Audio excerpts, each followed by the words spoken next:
কুমারের বিবৃতি দাবি করছি। জ্ঞানেশ কুমারকে আজকে জবাবদিহি করতে হবে তার। তিনি দিল্লিতে বসে থাকবেন, বসলে হবে না। এখানে বিএলও মার খাবে, মহিলা বিএলওদের উপরে এই ধরনের থ্রেট চলবে। क्या ज्ञानेश कुमार जाएंगे जेल? क्योंकि दोस्तों अब तक जो ज्ञानेश कुमार का चुनाव आयोग का साथ दे रहे थे, उसकी वकालत कर रहे थे, अब वही पार्टी और उसके प्रदेश अध्यक्ष प्रेस कॉन्फ्रेंस करके सरेआम ज्ञानेश कुमार का नाम लेते हुए उनके खिलाफ बोल रहे हैं और उन्हें डांट फटकार रहे हैं।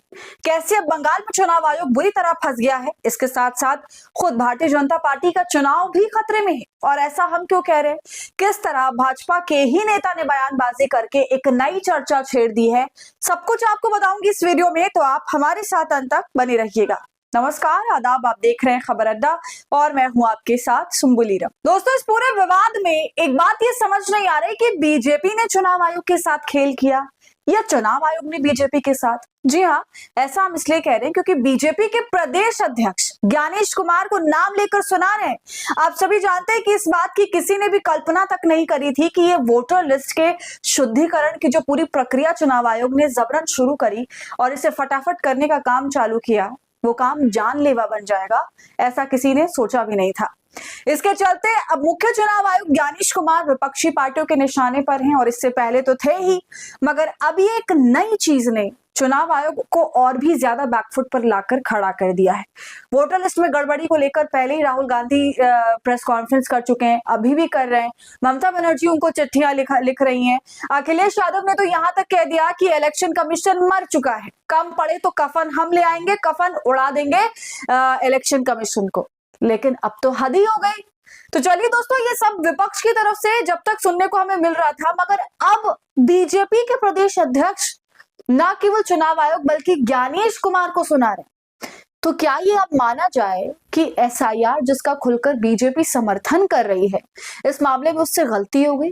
दोस्तों, पश्चिम बंगाल की राजनीति इस वक्त बहुत गरमाई हुई है, इतना कि टीएमसी के साथ साथ भाजपा भी एक ही बात कह रही है। बंगाल की बीजेपी भी ममता दीदी के स्वर में स्वर मिला रही है। जी हाँ, पश्चिम बंगाल के बीजेपी के प्रदेश अध्यक्ष ने एक विस्फोटक प्रेस कॉन्फ्रेंस करते हुए ज्ञानेश कुमार को जबरदस्त तरीके से सुना दिया। नाम लेकर ज्ञानेश कुमार को पश्चिम बंगाल के बीजेपी के प्रदेश अध्यक्ष कह रहे हैं कि ये दिल्ली में बैठकर जो बड़ी बड़ी बातें बोलते हैं, इनको पता भी है कि बंगाल में क्या हो रहा है। दोस्तों, किसी छोटे मोटे नेता ने, कार्यकर्ता ने इस तरह की बात कही होती तो शायद उस पर कोई ध्यान नहीं देता, मगर सीधा बीजेपी के प्रदेश अध्यक्ष, कितने बड़े नेता का इलेक्शन कमीशन के लिए इस तरह की बात बोलना, इलेक्शन कमीशन जिसका सपोर्ट भाजपा जमकर कर रही है, वो भी कॉन्फिडेंस के साथ इतना सपोर्ट कर रही है कि इलेक्शन कमीशन के तमाम कामों का एडवर्टाइजमेंट तक किया जा रहा है, वीडियो बनवा के टीवी चैनलों पर। बताइए, इतनी जागरूकता तो खुद इलेक्शन कमीशन ने ही नहीं दिखाई अपने कामों को लेकर। और ऐसे में बंगाल बीजेपी के प्रदेश अध्यक्ष बाकायदा प्रेस कॉन्फ्रेंस करते हैं और उसमें इस तरह की बातें बोलते हैं, तो जाहिर है सबका ध्यान इस तरफ तो जाएगा ही जाएगा। और इसके मायने क्या निकाले जाएं, लोग ये भी सोचेंगे। इसलिए क्या ये माना जाए अब कि पश्चिम बंगाल में जो उम्मीद एसआईआर से बीजेपी कर रही थी, उसे दरअसल ये पूरा का पूरा जो एक खेल है वो उल्टा पड़ गया और ये उसके लिए नुकसानदेह साबित हो गया है। चुनाव उसके हाथ से निकलता जा रहा है। दोस्तों, आप ये तस्वीर देख लीजिए, ये है पश्चिम बंगाल बीजेपी के प्रदेश अध्यक्ष समिक भट्टाचार्य। समिक ने एक बहुत ही विस्फोटक प्रेस कॉन्फ्रेंस कर दी कुछ घंटे पहले, और इस प्रेस कॉन्फ्रेंस में वो ज्ञानेश कुमार का नाम लेकर देखिए क्या कुछ सुना रहे हैं। আমরা তো জ্ঞানেশ কুমারের বিবৃতি দাবি করছি। জ্ঞানেশ কুমারকে আজকে জবাবদিহি করতে হবে তার। তিনি দিল্লিতে বসে থাকবেন, বসলে হবে না। এখানে বিএলও মার খাবে, মহিলা বিএলওদের উপরে এই ধরনের থ্রেট চলবে। दोस्तों, बीजेपी प्रदेश अध्यक्ष समिक भट्टाचार्य ने वीडियो में जो बोला उसका हिंदी अनुवाद यही है कि ज्ञानेश कुमार दिल्ली में बैठकर ज्ञान नहीं दे सकते, जबकि बंगाल में जमीनी हालात कुछ और ही हैं। उन्हें खुद आकर देखना चाहिए कि बंगाल में बीएलओ की हालत क्या है। अब इस बयान के बाद इसके कई मायने निकाले जा रहे हैं। इसके साथ ही एक बात तो साफ है कि इस पूरी स्थिति पर से भारतीय जनता पार्टी पूरी तरह तो पर्दा नहीं डाल रही, और ऐसा पहली बार है कि भाजपा की तरफ से किसी नेता ने इस मुद्दे को डायरेक्टली एड्रेस किया, वो भी मीडिया के सामने और ज्ञानेश कुमार का नाम लेते हुए। तो ये दोस्तों बड़ी बात हो जाती है। अब इस बयान के बाद भी काफी खेल चलेगा, मैं बता रही हूँ आपको।